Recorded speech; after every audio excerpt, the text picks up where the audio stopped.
And bookstore. of course, the thing that attracts this book to us is the fact that it involves a bookseller. It involves signed books, the value of books, both first editions. You know, they say that an F. Scott Fitzgerald signed copy is probably worth maybe between $40,000 and $50,000. A first edition with a good dust jacket is worth maybe $20,000. A first edition without the dust jacket may be worth under $1,000. So it gives you an idea of the range of value that signing a book can add.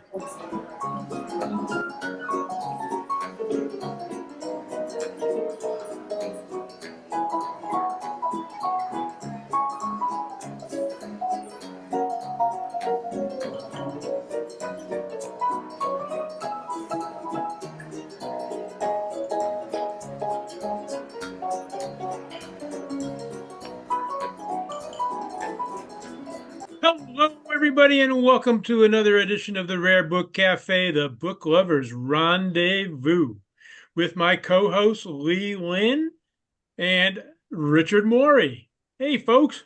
Ah, How you doing?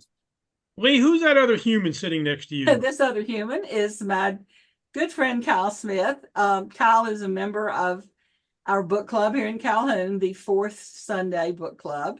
He was a founding member actually over 20 years ago, and he has our the way we handle our books. He whoever suggests a book, and the rest of us all say, "Yeah, sure, we'll read that." Then that person gets to lead the discussion. And so, so Kyle managed to suggest this book, and so he got to lead the discussion. And so I informed him Sunday night that not only did he lead the discussion, but he got to come on Rare Book Cafe to talk about it too. And that's a real treat. Welcome. I think we're going to have a great discussion today. And I just want to say before we kick off that book clubs, book reading clubs are an important part of the bibliosphere. I mean, it's nothing more enjoyable to lay in bed all by yourself at midnight, flipping the pages, except doing it with a group of friends and maybe a glass of imbibement as well. Well, the glasses are certainly out in ours, and So, lots of good food. so were you suggesting, Ed, that the book club is all in bed together? Did I misunderstand this? Good. Not exactly. Not exactly, Richard. Well, I don't know, but normally not. Kyle, I understand the book that you recommended for your club was Table for Two by Amor Towles. That's right. And it has been hitting all of the must-read lists lately after his book, A Gentleman in Moscow, was so well received. Which we also We read read. that. Yes. And you read that as well. Okay, great. Amor Towles is a contemporary writer living in New York City with his wife and two children, a graduate of Yale and Stanford. And the book where the story, A Table for Two, is a collection of short stories. The one we're going to talk about today is The Ballad of Timothy Touchette, or Timothy Touche. Now, Timothy was a newly minted English studies graduate from a liberal arts college in New England, and he had his high hopes set on becoming a famous author.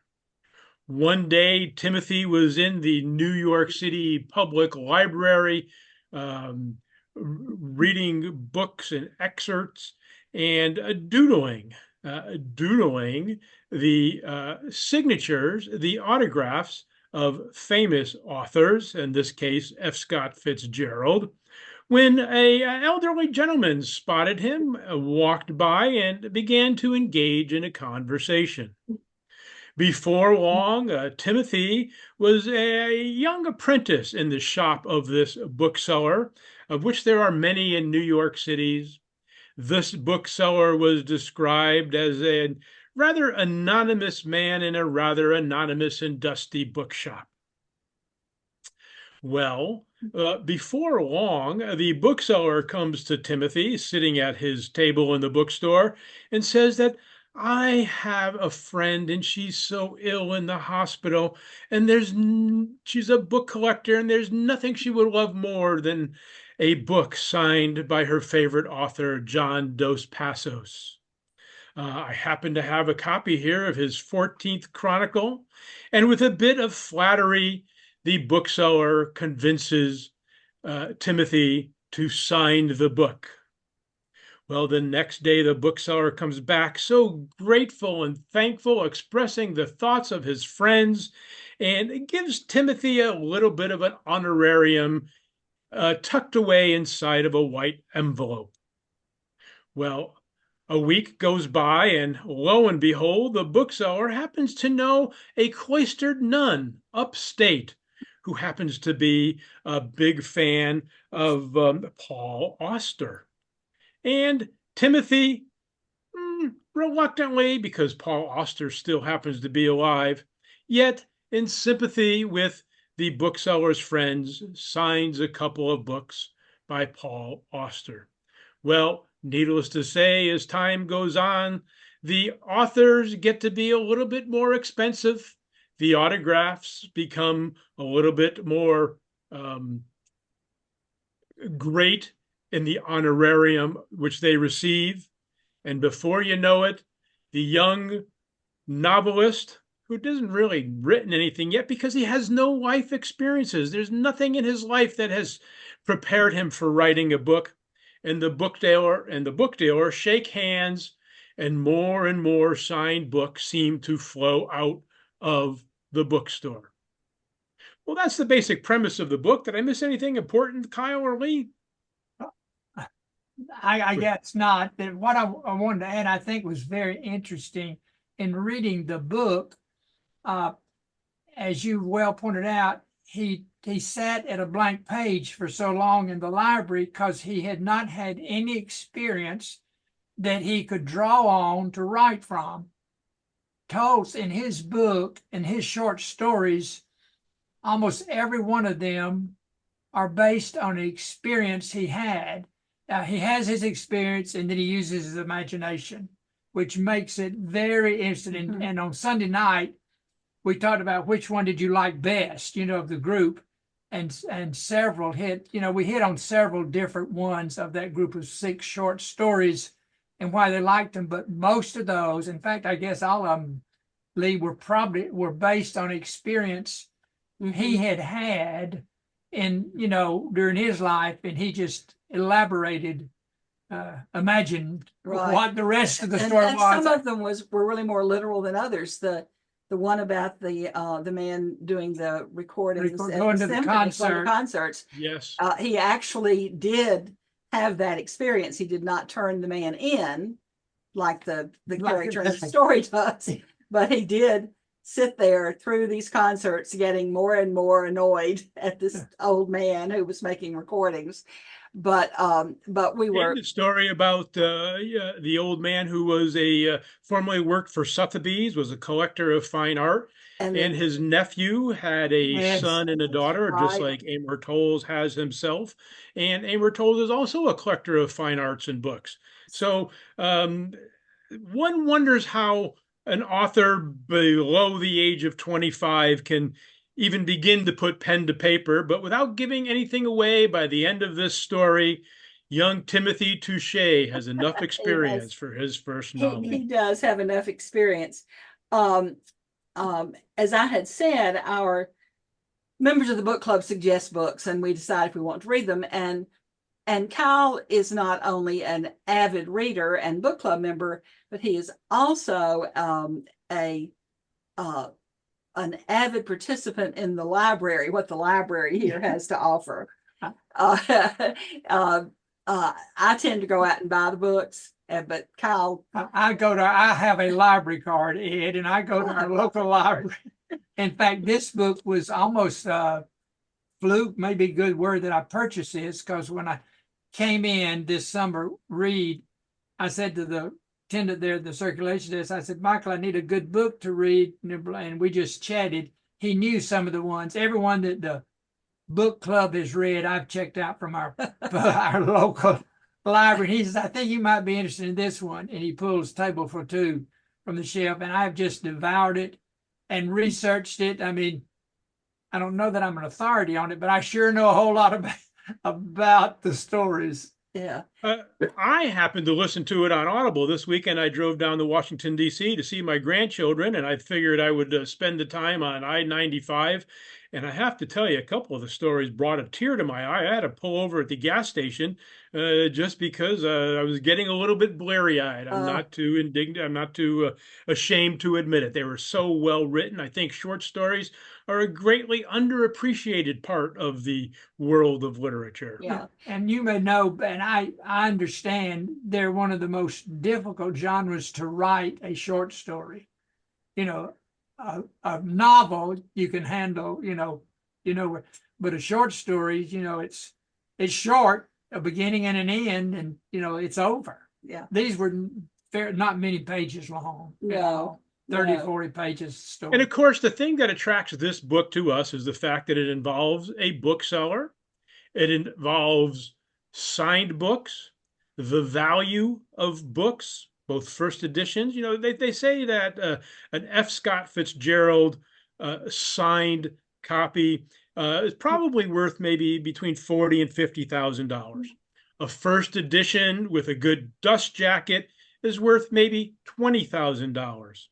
A first edition without the dust jacket may be worth under $1,000. So it gives you an idea of the range of value that signing a book can add. Yeah. Well, we asked people, or Kyle asked people, what their favorite of these stories was, and of course, my favorite one was this one. In fact, I think I had told you ahead of time that that I had already found my favorite story in here, and so some of the questions that we discussed Sunday night. Well, Kyle, I think you have a list. Some of the things that we talked about Sunday night. I raised a lot about the whole book, but let's focus on the rare, on forgeries, on the forgery thing, which I'm surprised. I was surprised, and you verified the price of these books if they're there. And when Timothy began to get more and more money in, I was concluding that dollars was his motivation for continuing to doing it, because the first one bothered him a little bit, but this may be Sunday school, a little sin you can do, and you do it, and then you just had another one, and so he got to where he was in the game, and demanded to be a partner, if you think of it that way, with the book. I mean, he wanted more money. He liked the lifestyle that had been created with this. And I read into it that he kind of lost his interest in being a novelist. He was just going to make his living forging. Well, yeah, and his books signing there, which was kind of interesting. And I think all of us were kind of amazed at how much of this forgery probably goes on that we are unaware of. You book people, Lee. Well, is it an industry within them? So there are people who have made it an industry in it, but it's a difficult subject because, okay, say now Ed and Richard would not assign something without really feeling good about it. But say, for example, that Richard, who knows that Ed collects American presidential material, was at Brimfield Flea Market and found a copy of one of Teddy Roosevelt's books about Africa with a signature. He trusts, it's a bookseller he knows that Richard's known for 20 years. And the bookseller says, well, I got it from so-and-so, and we all know he's a good guy. He wouldn't buy anything that wasn't real. And so Richard buys the book and immediately calls Ed to tell him what he's got. And Ed, trusting his old pal Richard, buys the book as well. Now, these people would not do that. They would do their best to authenticate that signature. But that kind of thing happens all the time. And there was no way of going back to say, oh, sure, Teddy signed this for me at a dinner at his house when he told us about his Africa trip. Yeah. You know, there's no way of going back to I that. think the first signature was interesting from Mr. Pennybrook, owner of the store. Convinced him, Don Passos, I mean, he's dead. He wouldn't care. It doesn't affect him. It doesn't bother anybody. You know, you can use it. He would appreciate you doing it. I mean, he sold young Timothy on the idea. It's okay to do this. I mean, after all, you're having this friend who was dying, I think. I don't remember. Well, that's what he said. But I mean, anyway. you know, whether Yeah. it was or not. Yeah. And then, and yeah, a little tidbit I thought in looking through this, the author you mentioned that appears in the book Towles' determination he had used these real writers, authors, that he chose to use the living author, living at the time, you know, to be the one that kind of discovered and how it all evolved. And the thing I read about him, the author, Paul, one did Paul Auster, Yeah.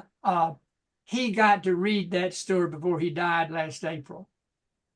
He died last April, and Towles was real happy that this author friend of his, you know, got to read the story that he appeared in as one of the characters. I thought that was a little touching. So that says something to you about the research I have done on these. Well, it's the kind of research that members of the book club do. Yeah. You know, well, okay, Kyle showed up with. Let me pull Richard in here for a moment because I happen to be working on a clamshell for a book which Richard recently bought, which was a signed first edition, fourth printing of Lolita by Vladimir Nabokov. Richard, did you have any qualms buying that book? Well, Dwayne and I purchased that together, and we've just once I had let me get rid of that. Sorry.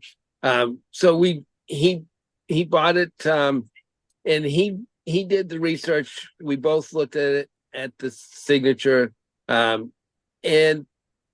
there, you know, in the trade there is that difficulty of where did it come from. In this particular case, we knew it came out of a house. It was going through an auction. It's an auction house that Dwayne is close to, and the information was basically this has been in a house for 30 years. And the book, as you probably saw, it represents that exactly. I mean, this is a paperback book in near fine, if not fine condition.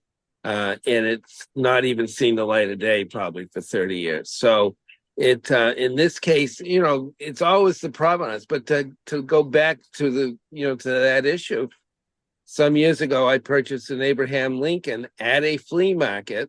It's between two pieces of paper, cardboard, literally between two pieces of cardboard. And when I asked the gentleman for provenance and asked the story behind it, I couldn't get anything. I mean, so that was a question of, it looked right. It was a gamble. The gamble turned out because I had it verified. But in fact, there are times where you don't know the story. Yeah, many times when you don't know the story, many times. And one thing that members of the book club were asked about is, okay, what do we do as booksellers if somebody brings back a book and says, okay, I bought this autograph book from you and have since discovered that the autograph is a fake? You know, how do you handle it? Well, for me, I will tell you that I have in my terms and conditions that you can return any book you want in 30 days, and you can return any signed book during your lifetime if you can prove that it's not authentic. And I have that in my terms and conditions because I want to have a reputation of being an upstanding bookseller. But then the question becomes, how do you authenticate that signature? There are companies out there like PSA who do a great job with sports, football, baseball, basketball autographs, but I don't think they're quite that good in authenticating historical and literary autographs. As a matter of fact, I had a book one time that the owner had a picture of the book being signed at a Powell's bookstore in Oregon. And I wanted to get it authenticated, sent it to PSA, and they said, no, it's not authentic. It's not real. So I always say that I will accept a certificate from PADA, PADA, the Professional Autograph Dealers Association. And if a member of PADA comes back and says it's not real, I'll refund 100% of the client's money. Yeah. And in fact, that's a major issue today. There are people who use the certificate as authentication.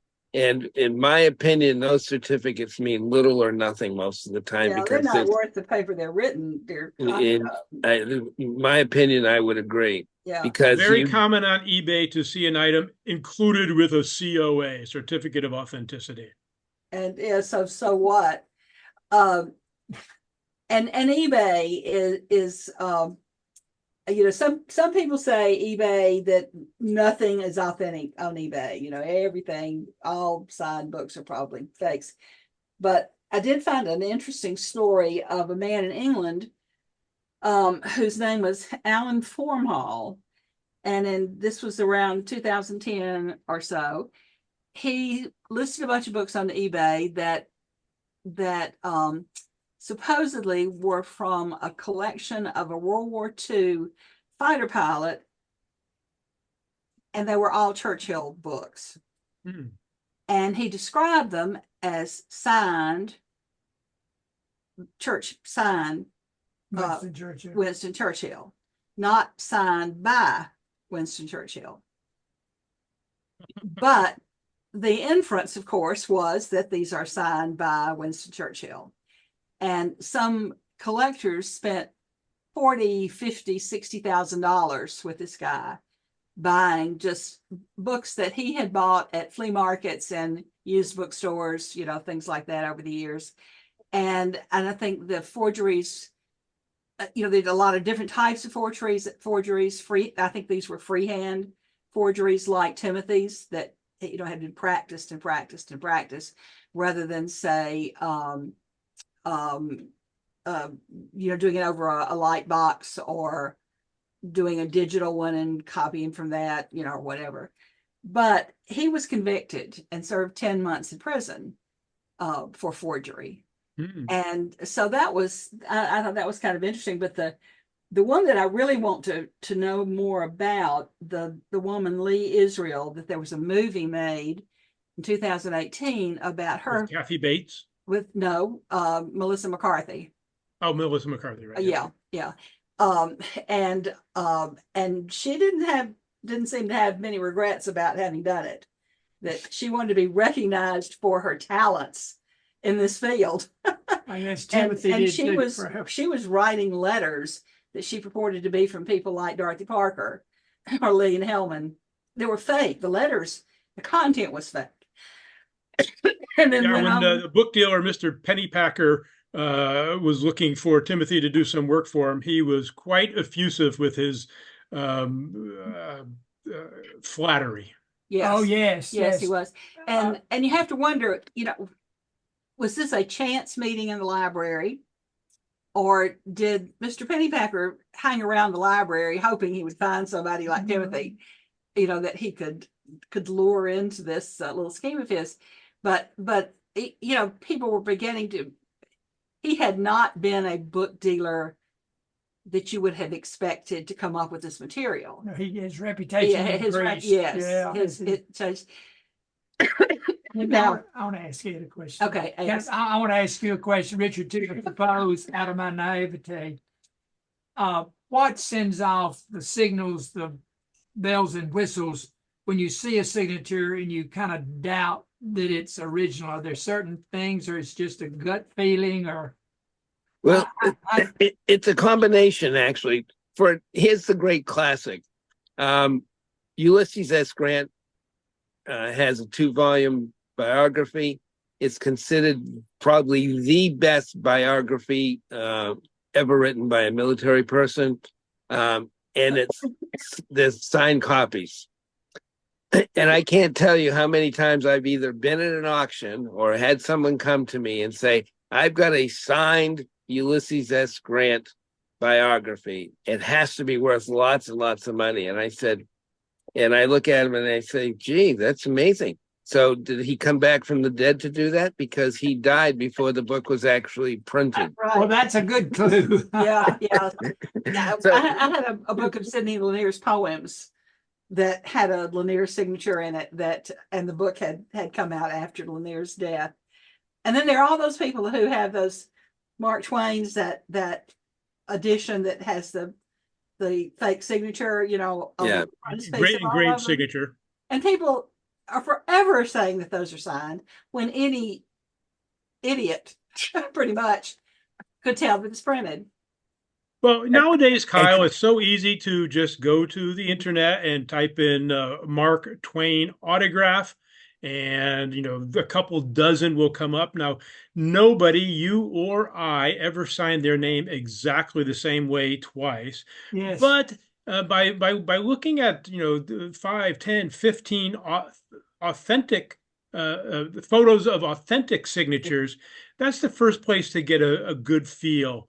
Did he dot his I's or did he curly Q his I's? Did he, as they said in the book here, I love this. Amor Towles is just a master of simile. Oh, yeah, he's now on my favorite list, I think.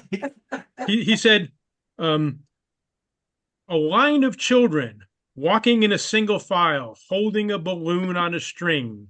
When he was talking about the curlicues at the top of John Dos Passos's signature, they looked like a line of children walking in a single file, holding a balloon on a string. And those sort of things give you an indication up front whether it's real or whether it's not, Right. or at least potentially real or not. Yeah. So I'll show you something this weekend. And can you see this? Yes, yeah. Ernest Seton, Ernest Thompson Seton founder of the Boy Scouts. in blue ink. Okay. Now, I'm at a Boy Scout event.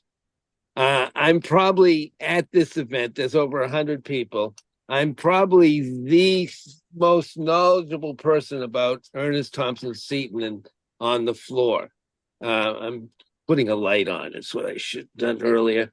But so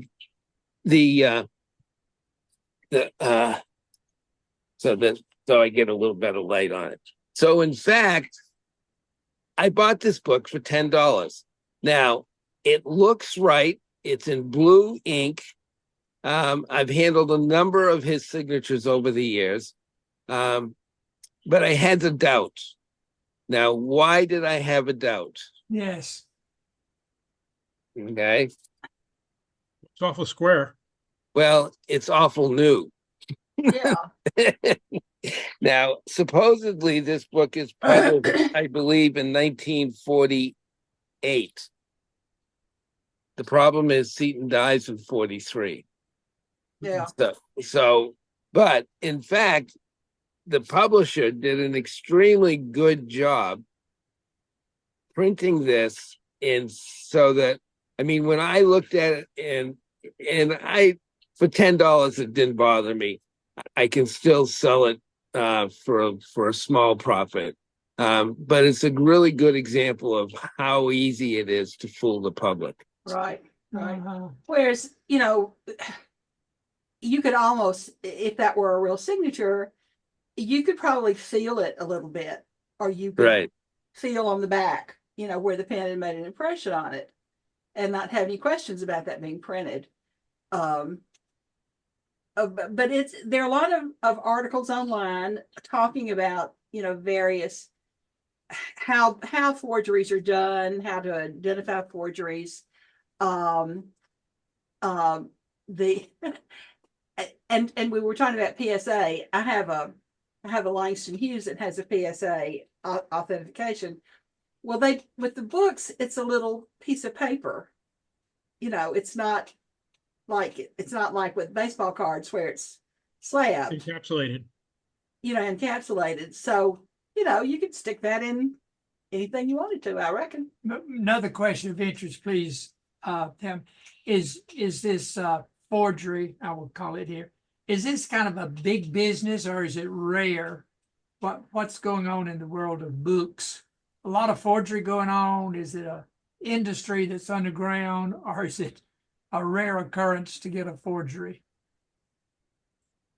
Well, It there is. was there have been several incidences. I don't know if you ever heard the term flat signed. Yeah. There was a book dealer who tried to coin the term flat signed in the industry, which was no inscription, just the author's signature. And in the late 90s, early 2000s, this book dealer was very prolific, especially on eBay, but has since not been heard of for the last 10 or 15 years because I think other book dealers have rallied around the fact that there was a perceived illegitimacy in his book. Yeah. I think what's more happened in the last couple of years, the last 20 years, is people cutting pages out of books in high level libraries. Usually those pages may be incunables or other valued frontispieces and then selling those. And there's been a few incidents of that in the last few years. And maps as well. Yeah. And maps as well. Yeah. Yeah, I mean, I will say this. I've been in the business 35 years. I'm not an ABA dealer, but I do business with many ABA dealers. My training, my mentors were very good and taught me to be very careful. And here's the thing that can we police this completely as an industry? No, because there's so many variables here. And in often cases, there's innocent signatures out there that weren't intentional to be resold because someone gave it as a gift to a family member and they made it look like it was signed. And it's probably not even a close signature, but the name is there. And they wanted the family member to think that they got something special. Yeah. And those things do exist. I mean, and in fact, it wasn't intended to get into the market, but it does. What fascinated me, was Ed at the beginning when he started quoting the dollars amounts that some of these were worth. Well, yeah. And I could see how you would be very tempted, like Timothy was. Yeah. Yeah. And I don't think you were asking, was this an underground cottage industry? No. I think it's more individuals, people who've been really good forgers have pretty much worked by themselves. I mean, I think as a trade, work very hard to keep our trade as clean and legitimate as possible. So in fact, I have no problem if I came up with something, I would go, because if I knew something was illegitimate and getting pushed out into the market, I would actually go to my friends in the ABAA and I'd say, listen, this is what I found. This is what I think needs to be done. I'd ask them to push that onto the ABA list so that it gets published and circulated. And so I think the industry does that. And in fact, ABA, IOBA, ILAB, all of these industry trade associations have a code of conduct. Yeah. Which, a code of conduct, what does that mean? Yeah. Well, we may not want to go down that road, Ed. No, we may not. Okay. Yeah. But in fact, the ABAA does have, I believe they call it a security committee. And there have been some very serious and significant catches, I'll call them, through the ABA list, through the security committee. And in one case, I know, and I'm trying to think of his name from Utah, an ABA dealer. We all know him. It's just slipping my mind. He was the chair of that committee, and he actually got somebody arrested and prosecuted and sentenced through his work. And they work with those stolen, books as well. Yeah. So not only is it your reputation, not only is it your reputation, Kyle, but think of this, Matthew 16:26. For what profit is it to a man if he gains the whole world and loses his own soul? Or what will a man give in exchange for his soul? Some people might give a signed F. Scott Fitzgerald. Some people would rather have their soul. A Gatsby with the original dust jacket. Yeah, I was at Rare Book School, at the University of Virginia, and Tom Congleton was telling us if we had a signed Great Gatsby in the original dust jacket, with the corrections that were done on it in the office or something, then we could buy our condo in Florida and retire. So, but obviously none of us have reached that yet. No, not yet. We don't have that for sure, but it's good. I was going to buy a condo in Florida, but it got blown away just recently. Probably did. Oh, me. Sure did. Look around the book industry. I mean, how many of us have a home and condo and one in New Hampshire? Anywhere. Yeah. All right, everybody. Ed was pretty much homeless for about a year as he traveled around the world. And I kept reading about that. Lee was keeping us. We were learning about your travels. Well, I've got some more coming up in February and March.